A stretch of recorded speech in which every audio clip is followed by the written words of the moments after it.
Welcome, everybody, to the First Name Basis podcast. This is our remote edition that we're doing.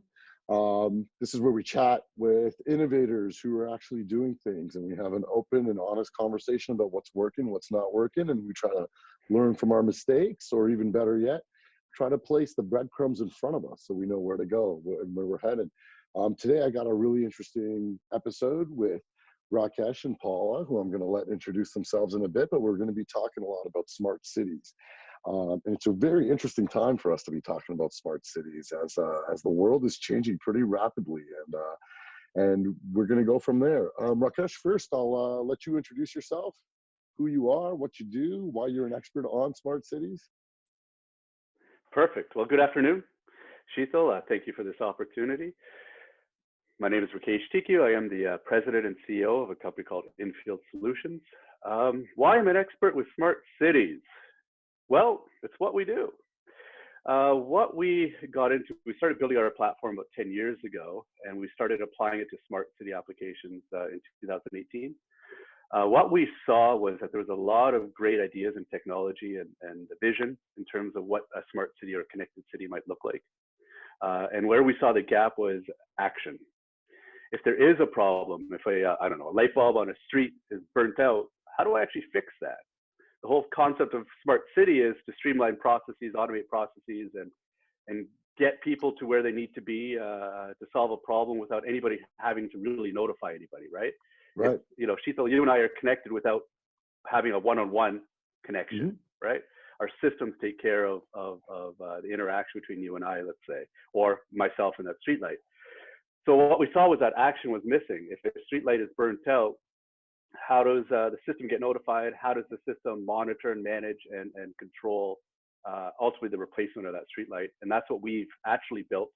And now we're adding on to that to make it more smart city ready. Very cool. Very cool. I got a ton of questions for you after. Please. Paula! What's going on? So Paula and I used to work together, and we've been really good friends for almost a decade now. But Paula, introduce yourself for the people who don't know Paula. So that's Sheetal's way. That's his call for me. I could hear it, whether he's standing beside me and saying my name that way or across the room. But Sheetal's a great friend, and I've learned a ton from you. Timely discussion as well. So my name is Paula Kwan, and I like to think that I've been described as one of those people that get brought into projects, organizations, and teams where there's a lot of ambiguity, some uncertainty, usually limited budget, but a lot of opportunity for risk and reward. So most recently, I just finished up a 2.5-3 year stint at the City of Toronto as a founding director of the Civic Innovation Office, funded by Bloomberg Philanthropies, which is a really, really interesting experience. It's life-changing.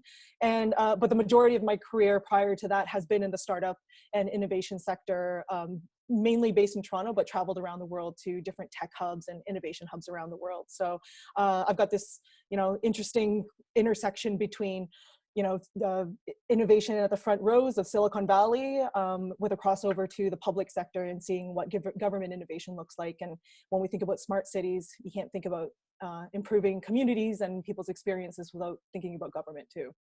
Really cool. So I got a ton of questions for both of you. And when we first started thinking about doing the Smart City podcast, I was like, I got to put you two guys together. We got someone here who's bringing solutions to cities, and we got somebody who worked in the city. So let me start off. Rakesh, I want to ask you a question. What's it like even trying to start a company to sell to cities? That's got to be like the first biggest hurdle that stops any entrepreneur is like, I'm going to go work with government. That's so hard. You're 100% correct. Keep in mind the Smart City initiatives that we're doing are also possible, and we are selling to a private enterprise. Okay. The Smart City is kind of the long game, if you wish. Mm-hmm. The challenge with selling to city, as you know, is policy. Policy is at best inconsistent between municipalities. Sure. The other challenge is procurement process. Without each of these municipalities or groups dramatically improving their procurement policy, making it more dynamic, a smart city initiative will take 15 years to get going. Yeah, right. Like the timelines are so, like startups are crazy. fast, and cities are slow, right? Yeah. They almost have to see solutions out there somewhere else before they could even know what to write in an RFP, because it's really hard to be innovative and say, I'm going to write an RFP for a bunch of companies to respond on. Correct. So we're building our proof cases based on corporate sales. Okay. So doing creating smart buildings, working with smaller municipalities that are willing to pilot projects, easier for them to push through the procurement process, for example. So that's what we've been doing. And it's really been little proof points along the way. So we did bin management, smart bin management. I don't know, 4 years ago, we started doing that. So explain that. Let's go into the use case. Let's go into the use case. What's a smart bin management even mean? Okay, so it was a charity actually approached us and said, we have, the clothing collection bids across the city. So you want to donate you're done with your beautiful shirt that you're wearing right now and you want to buy a new one. It's not pink, it's salmon. No, it's a lovely shade of something. If you've seen that, you have to see that Friends episode. Yeah, I have actually.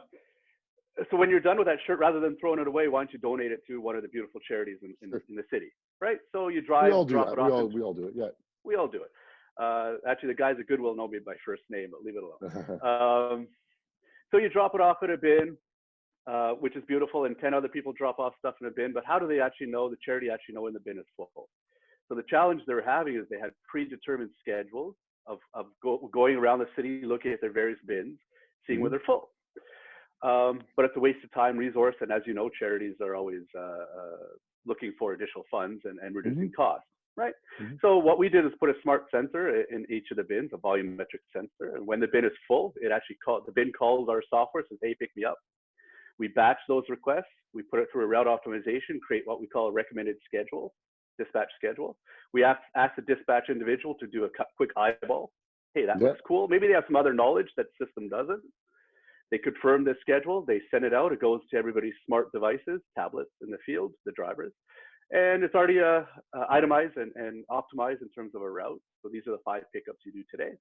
These are the locations, and even the type of pickup. That's a manual empty, that's a lift empty. All those things are factored in the route optimization engine. So we're streamlining the communication ultimately between the bin and the driver. Gotcha. That's a simple, early example for me, but a simple example of what a smart city should look like, a connected city should look like. Right. Makes sense? Okay. Makes a ton of sense. So Paula, when you were at the city of Toronto, what has the city been looking at for the smart city, when it comes to smart city initiatives? I know we worked on a project where it was a conceptual project for a large telco, and it was own the light post. And if you had connected light posts all over the place, what can you be? What can you do? So what were some of the solutions that the city was looking at or looking to implement? I think that the short answer is there's a lot in terms of what does innovation look like in the city, what kind of projects, and like who's working on those things. A lot of people are working on a lot of important innovations in the city.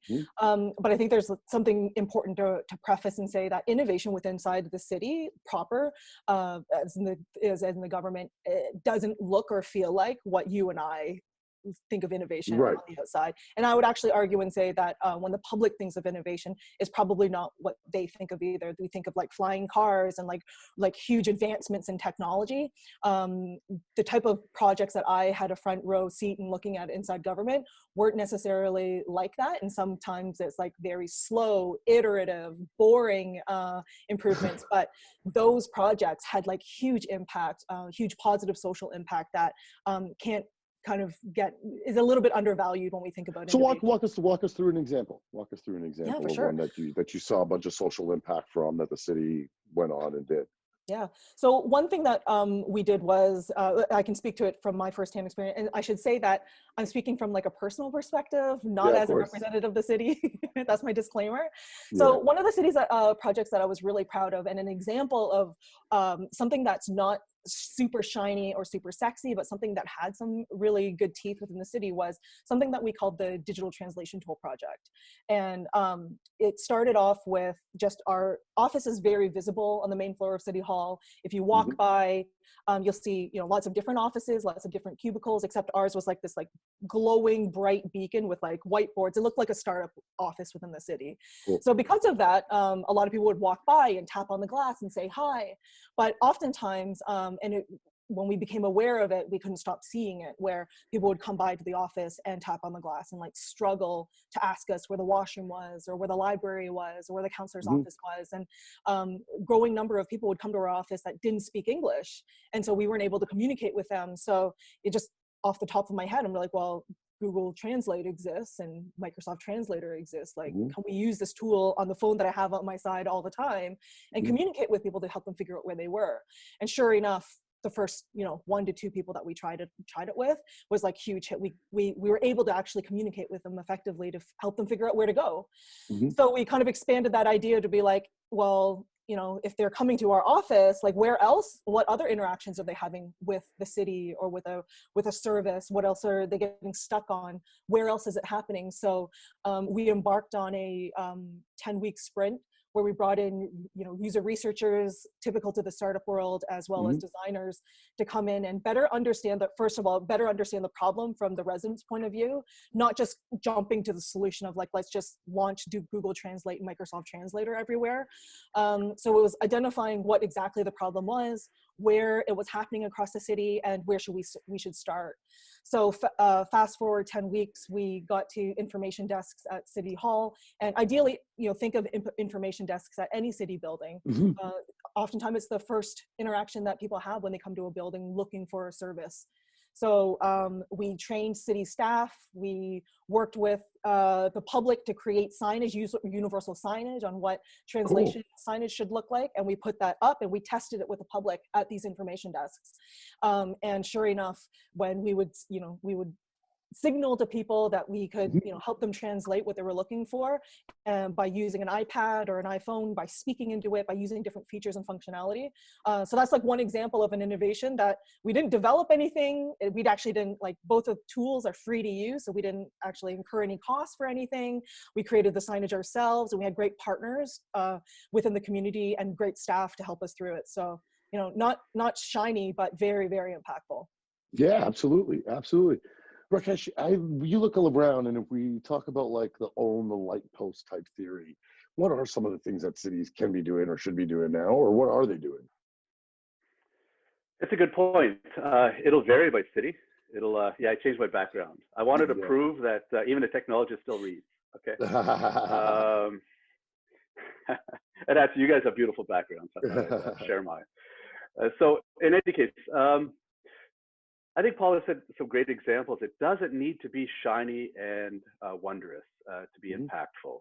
But at the same time, I'm involved with this project right now, which is very cool. It's on food recovery. Okay. There's a lot of waste. We all know there's a lot of waste in our households, but more importantly, at food producers and at farms of food. The stats are showing as much as 30% of a food is thrown away in several instances all the time, yet there's many people in our society that need food. Yeah, I sit on the board of Feed Ontario, and it's a big disconnect, right? Like there's so much big waste. Disconnect. Yeah, it's a huge problem. So we have a partnership with Second Harvest. Okay, they have an initiative to go national, and that was part of our entry. But what we do is, one of the things we're doing is building a platform to optimize procurement in food retail outlets by profiling procurement based on actual demand and predicted demand. So we're using demand to shape procurement behavior. Because of that, we could also estimate quite accurately what the waste might be by retail site. If I could predict what the waste might be by retail site, therefore I could give a heads up to the Second Harvest of the world of what food and what type of food and where this food will be available before it happens. We become predictive. Right. We could also calculate how much of this food can be actually recovered for repurposing as food, eaten, and how much has to be disposed into a, let's say, organic digester. We've partnered up with an organic digester company as well, Green Science, where, let's say, 80% of the food we recover can be put into a food bank, 20% has to be converted to organic compost. What we're creating with these three entities is a connected ecosystem around food. And the cities can get involved by, and we are talking to the City of Toronto and many others, by the way, but the cities can get involved by promoting this, because the green box programs, especially at the restaurants, isn't really working. Most of it goes to landfill. It's not. And a lot, when it goes to landfill, that's the biggest reason for like methane gases and, if you want to be an environmentalist and you talk about, hey, how are you going to help the environment? Sure, your car is like pulling out gases, but the amount of methane released from the food wastage that us humans do is through the roof. Right. The methane's a problem. The odors that come with it is a problem. If the methane can be harnessed, that is something okay. The rats in the city. Rats are a problem. And then the space. We're wasting space by using them as landfill, which is no good, right? And it's a toxin in its own right. So the food recovery is an example of how a city could get involved. It doesn't require a lot of additional innovation. The innovation exists, the technology exists. There is some policy maybe that's required, but really it's about procurement. Procurement's the gate. Cool. I wanted to talk about an initiative that's going on here in Toronto. And Paula, I don't know how much you could talk about it or you can't, but what the heck is going on with Sidewalk Labs? What is Sidewalk Labs? What was it supposed to be? What the hell happened? Paula, why don't you start off, and then Rakesh, you add some color. But let's be honest here. What's going on there? I mean, you know, I work in the tech space. I'm here in Toronto. I just know this is a project that's supposed to be put on with Google in the city. And all I know is there was a bunch of pushback, and now they're looking at other ways of doing it. But what is the concept, and what's it supposed to do, and why is there pushback? Well, I was going to ask you. No, I don't know. During my time at the city, it was a unique time. It was around the same time, like the time that I was launching the office was the same time that Sidewalk Labs had pitched and won the bid for that 12-acre parcel of land on the waterfront of Toronto. Sure. So we've kind of been living this like parallel universe. On like, I used to get a lot of requests and FOIs on Sidewalk, and I'm like, I'm not actually related working on that project at all. So there was a very clear line in the sand between the city and the Waterfront Secretariat, who is an entity built up to help manage the relationship with Sidewalk. Sure. It wasn't with staff personnel. Sure. Anyways, now that I'm not with the city, I think that the best way to describe Sidewalk Labs, I do to many of my neighbors and people who actually aren't embedded in, either live in Toronto or have just heard about this thing and on the waterfront, is because most of us who aren't involved just think, oh, it's going to be like this mini Google city. What does that mean? Nobody has a clue.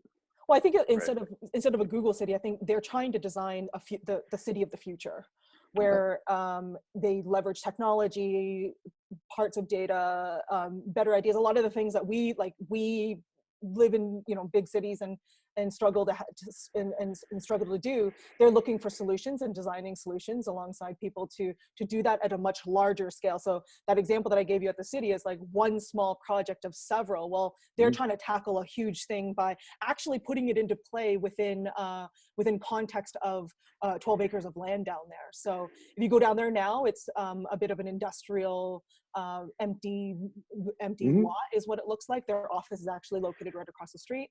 And ideally, if you look at some of their renderings, they've got modular condos that could go down there that would address issues like affordable housing. What I've heard is that, they're evaluating like rethinking everything that we think of cities today, from, what street lights look like, to what roads look like, to canopies that, are new ways to protect from the sun and elements. They're rethinking how the future of cities are being built. Rakesh, I don't know if you have anything to add. I do. What you said is perfect. The challenge I see with Sidewalk Labs is that they had a call for ideas. Okay, we have a rough idea. Sheetal used the idea of or concept is a Google city. It's a connected city that they're looking to do, something that we would envision a Google, ideally in their sandboxes, would create. So I'm going to invite anybody and everybody to kind of send their technology in, or the concepts in, their visions in, and then we'll figure out how to piece it together. And that turned out to be, in my opinion, it is a very daunting task, because that's not easy. There's a ton of great ideas, but how do you make it all work? You have a connected light post with a smart trash bin, but the two don't talk to each other. I didn't think about that. How do I actually connect it and make it all talk together? And how do I prioritize what gets done? I mean, there's a lot of things that need to be figured out. And then what I'm finding as of late, and this is not a jab, but a reality, it's become bureaucratic. Sure. Now it's being, in my opinion, crippled by the politics and bureaucracy. And because of that, I don't. But doesn't that happen in cities? Like that's what cities do. Yeah, but this was supposed to be outside of the purview of a city. This is a sandbox and experimentation. This isn't necessarily the way it's going to be. This is just an interpretation and representation of what it could be. This was supposed to be an acreage of land that we could just play with technology and see how it all works and make decisions and create a vision from the reality of what works, what doesn't. But what it's turned out to be is that it almost feels like what you just said. Let's make this real. Let's make this happen. Let's make this part of Toronto now. And I think it's too early for that. Okay. So how should cities even go on about doing smart city? Before we even get there, what's a real life example of a smart city right now? Like where's a city that is like actually doing it right? The cities that are closest to it are country cities like Singapore. Regions.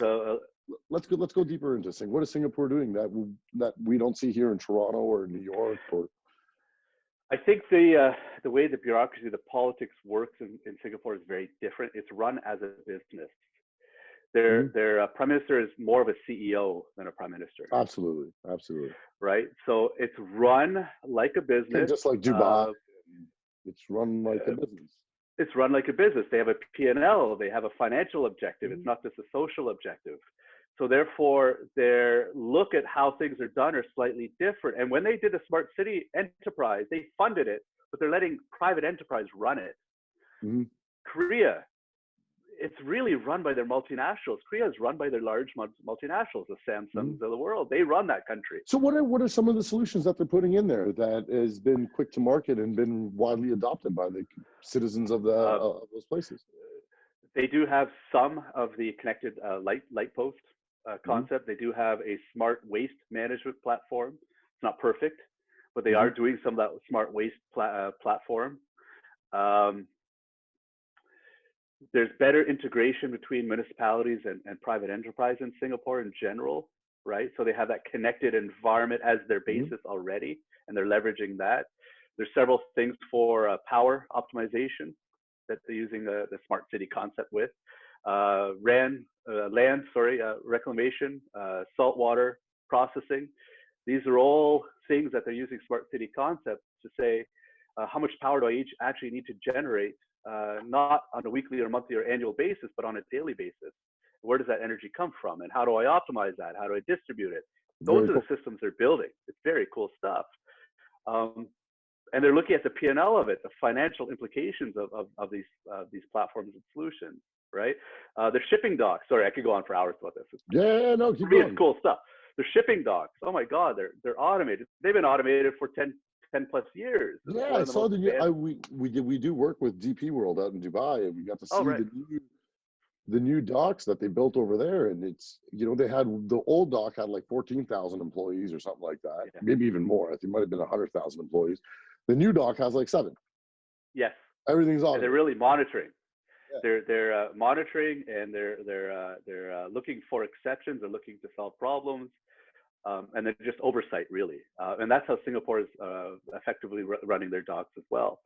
And what I find interesting with Singapore is that they have access to very cheap labor in Malaysia, their neighboring country. And yet they're not using that as an excuse to not innovate and become a smart city. Very cool. Very cool.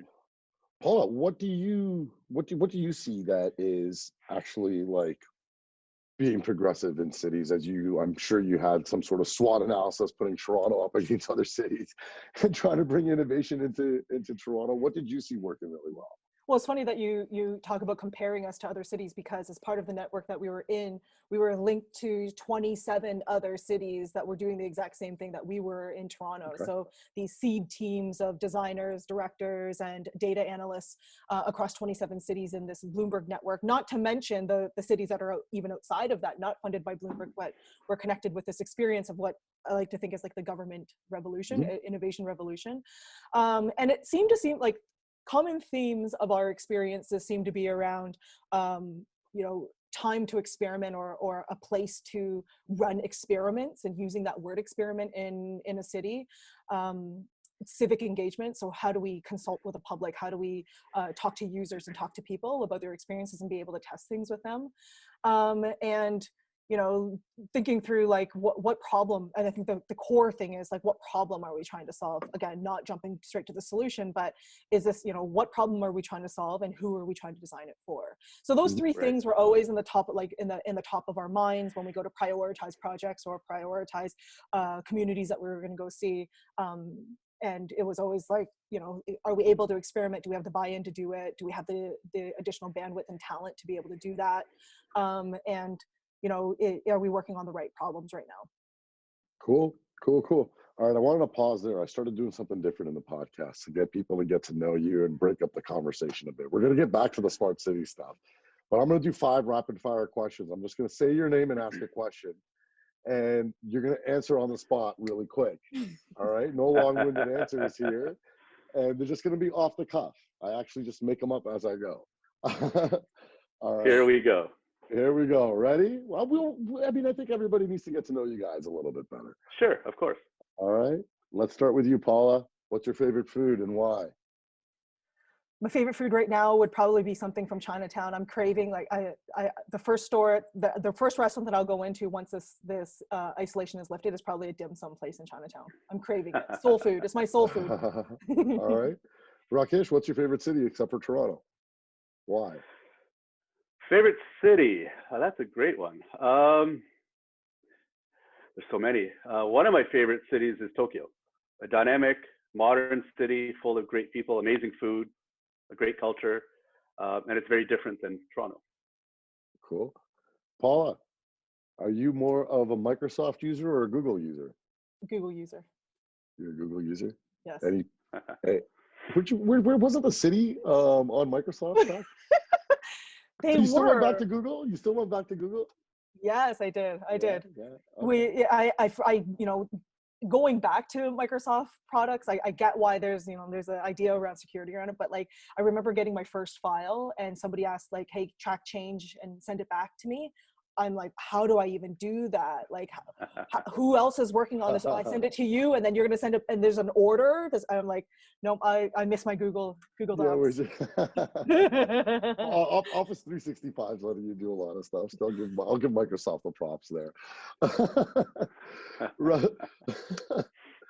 Rakesh, what's your favorite movie? Oh my goodness. Tell me some big Bollywood film. Yeah, actually, no. I do enjoy Bollywood, but I won't say they're my favorite. I just finished the Star Wars trilogy for probably 6th time. So right now it's Star Wars. Yesterday was May the 4th. Yeah. Did you watch a movie yesterday? So I watched actually one of the Clone Wars, the cartoon version, but I just finished watching the actual live action movies in a row last week. So I actually went. I like your theme for today. Rakesh, before we started filming, told me that he has a great bottle of tequila beside him, knowing that it's Cinco de Mayo today. It is Cinco de Mayo. Cinco de Mayo, you should be cracking that open. Who says I'm not? Ah, there you go. That's your water, but leave it alone. Your tequila, my water, whatever. It's all good. Paula, what's your favorite drink? What kind of drink? Yeah. If you're at a bar, what are you ordering? Oh, depends on my mood, depends who I'm with, but right now. After a day you are super frustrated from work, what would you drink? Probably a good Manhattan, bourbon on the rocks with a couple of cherries. Okay, I love it. Nice. Okay, guys, let's get back to the smart. What's your favorite drink? Honestly, I love my scotches, but I drink a lot, so it's not easy to drink a lot of scotch. So I do, just the vodka soda or something like that, just to make time pass. Down and dirty, simple. Yeah. Well, I mean, if you've been out drinking with me, it gets pretty complicated and messy fast. The good thing about this COVID thing is I've been actually drinking way less. Yeah. I'm a social drinker. I like being out with people to go drink. If I'm just sitting at home, I'm not drinking. So this has been a good thing for me. All right. Let's get back to smart cities. We're in the middle of a pandemic. It'd be crazy for us not to talk about what should cities be looking at to come out of this pandemic? What can they be doing to come out of this pandemic? And take all the privacy stuff and all that other stuff aside, what do you guys feel are solutions out there if you know, that could be implemented to help us get out of this terrible time that we're in right now. Rakesh, you go. Sure. I don't want to do any shameless plugs, so I'll keep it generic. But there are several things we're doing that are pretty. Do you know what? Plug it. Who cares? If it's you, okay, I'll bring it as examples. I'll bring it as examples. But what we're seeing is that in the last 5-8 years, this growth towards convenience has really occurred. COVID has added this issue of security. So I want convenience and I want to be secure as a consumer. Consumer could be an individual. It could also mean a company or even a municipality. We have a municipality clients that they've shut down currently, and yet they want service. They want product. They want things. How do you do that? So personally, I think every company, and you and I spoke of this kind of quickly just before this podcast even occurred, is that every company has to think about a strategy to go online. Every company has to figure out a strategy of how to optimize, simplify their supply chain and procurement processes to go online. Right. Every company has to figure out, how do I maximize the user experience so that even complex situations like what I want in a sandwich is managed easily online. Sure. Because it's one thing to go into a sub shop and point at what you want. It's another thing to be able to articulate within a confine of a software, an app or a web-based app software, to define exactly what I want and why and when and da-da-da-da-da-da. So that requires a user journey and experience using technology that is simple yet powerful. And most companies aren't there, to be very honest. We have several things we're doing. One thing we were doing again was at retail outlets for food. We're creating an at-home health and wellness program. What we realize is that there's several challenges right now. Many people don't know how to cook or have access to great food. Many people are starting to get further down that obesity issue. That's always been a challenge, but more so. Mental health is also a more prevalent challenge now than ever because of isolation. So we've launched this at-home health and wellness program that ties in great food with dietitians and virtual fitness coaches and mental health specialists into one platform. Initially, we go to our corporate clients and their employees as our users, but now we're opening up to the public as well, and we're launching that in 2 weeks. But that addresses all the issues I mentioned that need to be addressed: procurement, streamlining, supply chain streamlining, and the user interface challenges. Very cool. Paula? I think there's a lot of opportunities that are kind of sitting dormant right now. So when the world opens back up, I think there's going to be a lot of people that are going to see some of those and run with them. And I hope that they do.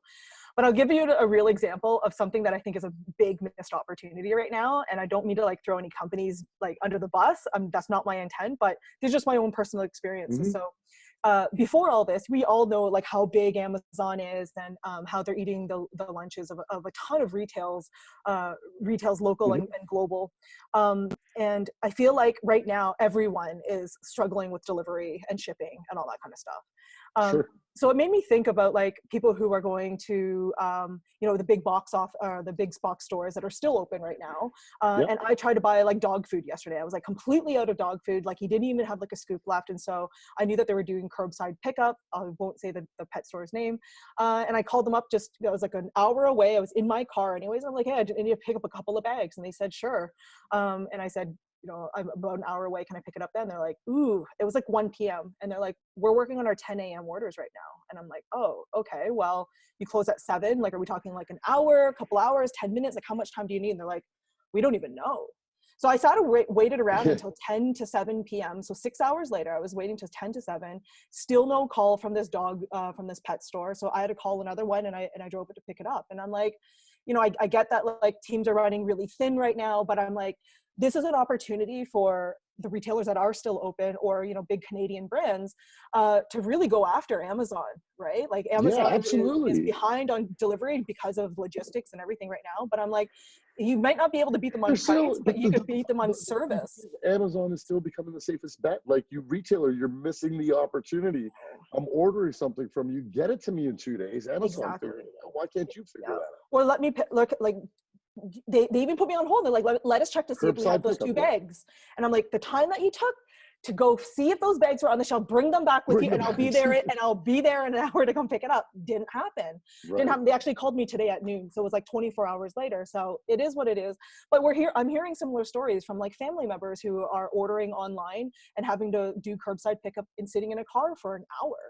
So I'm like, could we not crush it in terms of delivering, shipping, pickup, like change the model around so that we give Amazon a little bit of run for its money, right? You'll never beat them on price, probably not even after this thing, but Canadians are huge on loyalty programs. Like, could some of these retailers be coming up with their own, and really pushing that out so that they get people out delivering if they don't want to use an intermediary service like an Uber Eats or like, one of these other food delivery services. So I feel like there's an opportunity there. I also think that there's an opportunity for like infrastructure. So when you think about, I know there's a lot of discussion in Toronto about, whether or not our sidewalks are now big enough to actually have people walking. Well, they're not. They're not. But it makes me think, like, to the topic of, the future of smart cities and redesigning the future of cities, what will our infrastructure look like? Paula, Sheetal, I really think I need to use this as a commercial, because what you just described, Paula, is what we're building called inField Food IQ. And the at-home program is an extension of that. We are an Amazon competitor. And we've been live. We'll have 12,000 users of our app in 2 weeks. Oh, amazing. Congratulations. Amazing. So, like, one thing you guys haven't been talking about is how we could, Rakesh, you were talking earlier about smart buildings, and I'm in my beautiful office here in Toronto. There's one other guy here from TKS on the opposite side of the office. So shout out to the Knowledge Society. One of their guys is working hard really on the opposite side of the office. But here I am standing in 25,000 square feet of beautiful office space, and I got some inkling of like, hey, how we could start coming back to work, but now we're gonna have to spread everybody apart. I got another issue of, hey, we probably only want max 2 people in the elevator. If I look at this building that we're in at 200 Wellington here in downtown Toronto, if I show up at 8:30 in the morning, I probably won't get to my desk till noon if we're gonna do 2 people at a time. Like, how could we open up and be smarter about opening up and leverage technology to open back up in a safe way? Loaded. Well, yeah, it could be. You have an answer, because I would love to implement any type of solution or force. So we are one of the lines of business we have is called inField Building IQ, and a solution we're building right now, it's in our skunk works, is what we call space utilization. Okay. So I'm looking at this problem right now. We're looking at this problem right now because exactly what you said is, okay, so you have specific individuals that do specific tasks. Like, you're very office worker centric type of work, but you still have people that need a certain type of computer, perhaps. Maybe they're doing AI work, or they're doing VR work, so they need some sort of horsepower. So what if we put an RFID tag on everybody's employee badge? So as soon as they walk in, we say, oh, it's that type of individual or that type of worker, or that person likes to be by a window, or that person likes not to be by a window. And we can tell them on their smartphone where to locate.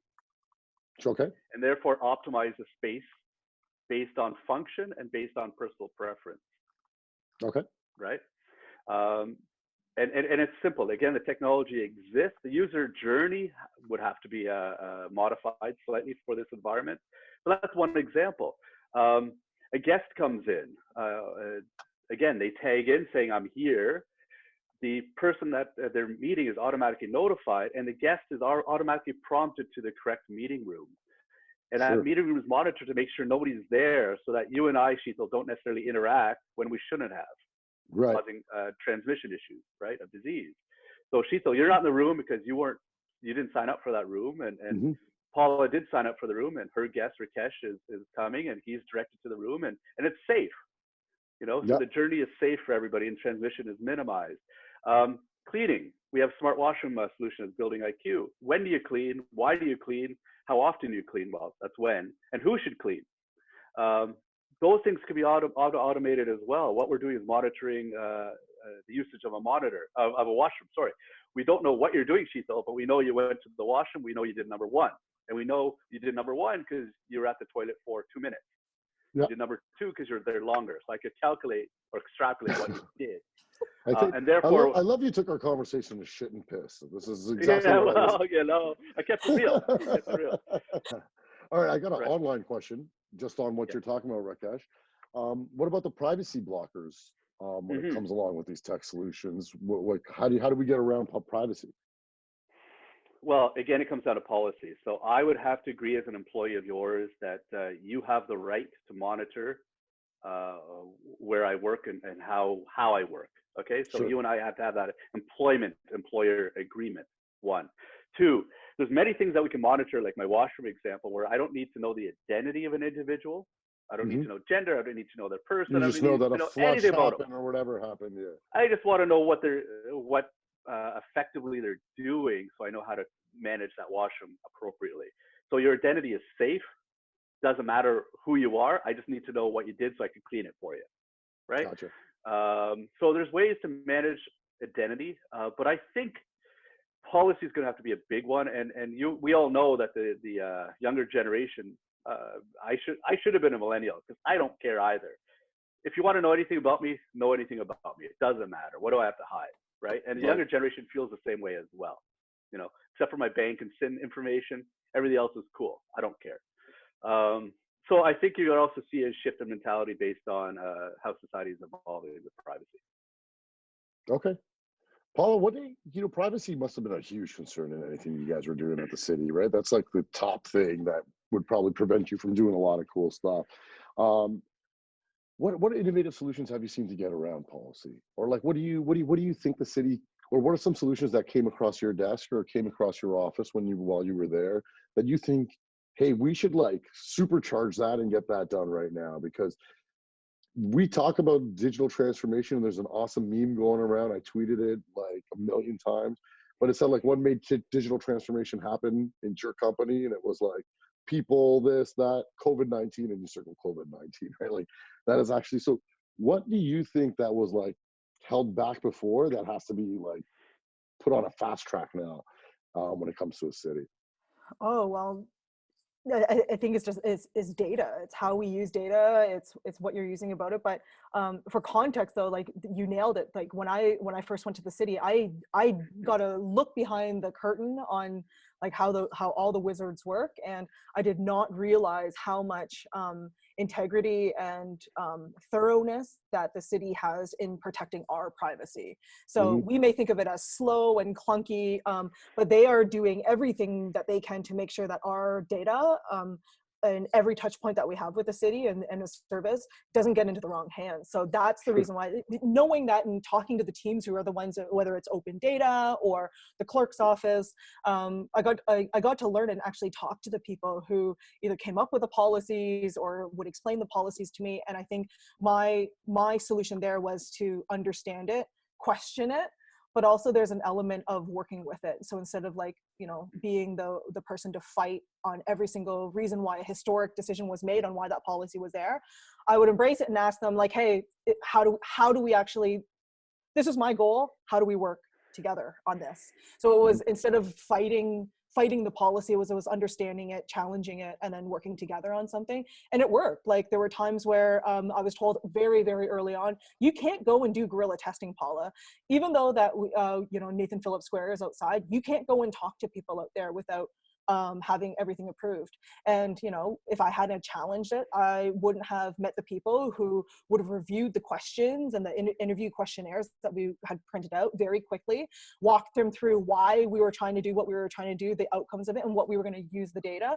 And that whole review process was like less than a day. And honestly, me as a citizen, like flipping on the other side, if I'm a citizen in Toronto and I knew the type of rigor that you would go into before any question is asked of me, that's collecting data, I was like really happy about it. So with those blessings, we were able to go out and do some guerrilla testing in Nathan Phillips Square and like Starbucks and other places that like a startup company would go. So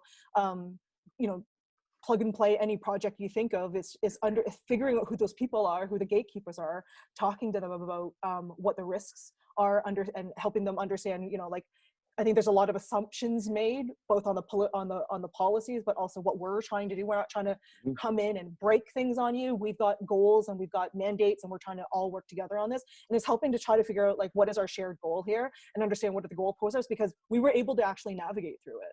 See, we think so differently here in North America, especially when it comes to our privacy and our freedoms, right? Like, I take a look at the UAE. We opened an office out there, and we did a ton of work. We do a ton of work out there with like the likes of Emirates. But if you take a look at the United Arab Emirates, like they scan your face, they take your fingerprints right away, and as soon as you enter the country, doesn't matter where you are, if they want to find you, they'll find you within 5 minutes. Like your facial recognition is happening. They're already doing it. You've given away all your freedom for any of that. Don't look at me or where I am or what I'm doing. And I'll give you a real life use case. You know, I was having a conversation with some of the people at the Canadian consulate there, and there was a Canadian man who was spending, you know, he spends his winters over there, and he went missing. And the family couldn't find him for 2 days. And they finally, you know, after 2 days, this is very unlike Dad. Where is he? And so they called the Canadian consulate there, and, you know, they were calling hospitals and stuff and couldn't get a hold. And the Canadian consulate just called the UAE government, and the UAE government within 15 minutes found the guy. And unfortunately, he was suffering from dementia. But within 15 minutes, they're able to know where you are, go pick you up. Like, that system's already in place, and it's already happening. And, you know, and that made me start thinking, like, well, how much more smarter could they get? Like, what if they started using the data to actually make traffic lights in the city a lot better? They could see how many cars are coming down, what are the best ways to model traffic. It just start making my mind go, hey, there's all these things you could do with cameras now. And now that you have a whole city that is, no matter where you are in the city, you're on some closed circuit television, you could do a lot. And then, you know, I was walking around one of their trade shows and talking with a gentleman who is heading up their police lab, and he was talking to me about minority report stuff. They're using like AI to predict where crimes are happening before crimes happen there, so they can like put a police presence and so on and so forth to make the city even safer. Do you ever see us, Paula? This may be a loaded question, getting to that level of sophistication and doing things like that? Well, personally speaking, I do. I see. The risk, though, is the reason why people are concerned is they think of whether it's Dubai or China like a surveillance state. That's I don't know if we would ever swing to that extreme. Rakesh, you were talking about Singapore. It's the same thing over exactly. I don't know if we would ever China, get Korea. to that.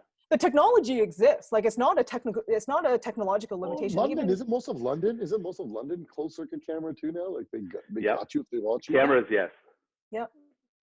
And even there's a Waterloo startup, MyoVision, over in Waterloo, who's doing that traffic light camera system that's being used across North America too. So it's not a technological limitation. We're using that here in Toronto.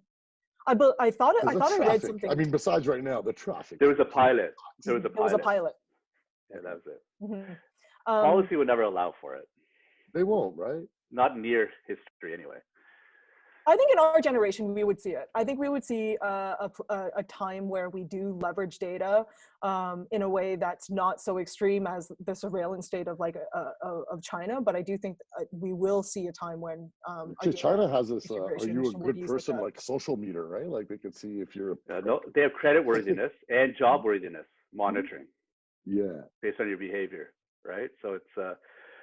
Yeah, I don't know within our generation. I mean, mind you, you guys are younger than I am, so it's possible your generation. But I'm not convinced in Toronto or North America we would see what you're saying yet. I'm not convinced. All right. Okay, we're coming up to the top of the hour. Prove me wrong.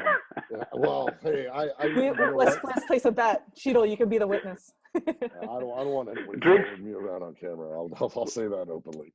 However, when I'm in Dubai, I don't give a flying F either. So yeah, you forget about it. You don't even know about it. Yeah, I don't even know think about it. I mean, it's only it's not a problem to you until it becomes one. Right? It is a problem. And then until it is a problem. And I think us making sure that our liberty is safe because of the mistrust we have in our own government systems is a big point. Or there will be not even just government, but private sector, like it's what they're doing with their data as well. People feel violated with this COVID. People feel violated with staying home in isolation because of COVID. Forget about being monitored. Yeah, it's a big psychological barrier that society would have to get over. Right. Is this surveillance? Fair enough. Loss of free will. Fair enough. All right. Rakesh, why don't you wrap this up. Tell us a couple things that you think will be happening in the short term, or in the long term, and as we think about smart cities, what we should expect. Well, I think this coronavirus, COVID-19, has really changed potentially the dynamics at every level. Things like autonomous vehicles was great in movies and dreams in certain regions of the world. But now people, I hope it goes away, but people right now have this perception that they do not want to be in close contact with other people if they could avoid it. So autonomous vehicles become more relevant. So now from a legislation standpoint, we have to look at ways of making this possible.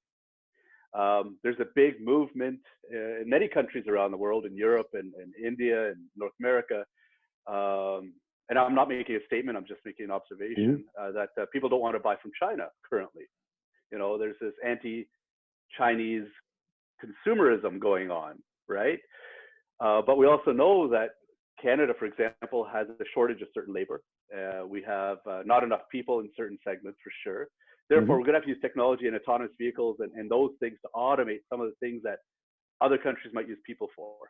Maybe driving cabs, we don't have people. It's autonomous, for example, again, right? So I think there'll be a shift towards some autonomous vehicles, a shift towards more online. I think it's going to be a shift towards hybrid workplaces. Not everybody needs to go to the office at the same time all the time. So kind of go to what Yahoo kind of determined, that a hybrid workplace is the best. Some people work from home, some people work in the office. And there's many rules for doing that. Manufacturing, I think we're going to automate more manufacturing because we want to bring more manufacturing in country. And the best way to do it economically is through automation and robotics, right? So absolutely. I think the utilization of technology in order for us to be more self-sufficient, more nationalistic, is going to be a trend for the next several years anyway. That's very well put, man. I very rarely do I agree with almost every single point that someone says, and that I did. I'm glad we rehearsed. No, I'm joking. Yeah, no, I think you summed that up really well. Paula, how about you? I think technology will continue to advance. I think we're going to continue to see really cool things come out of private sector companies and startups. But I think there's the one thing that I hope that we continue to focus on, we don't lose sight of, is when we're designing those innovations and designing those shiny things or designing those cool products and services, that we don't, and we always keep in mind the community's experience. We're not designing for tech's sake. You know, technology doesn't own us, we own it. We always have to remember that.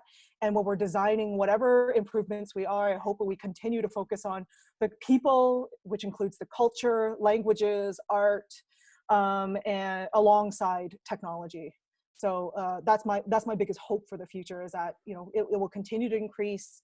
We're going to see lots of cool stuff in our lifetime, but I hope we never lose sight of who we're trying to design it for. And by who, I mean all of us, not just people that can afford high-speed internet or the newest smartphone. It's the people that are low income, who are equity-seeking folks as well. Like we need to think of all communities, especially when it comes to histories, like things that have been done in the past, music, art, culture, language, all that, alongside technology.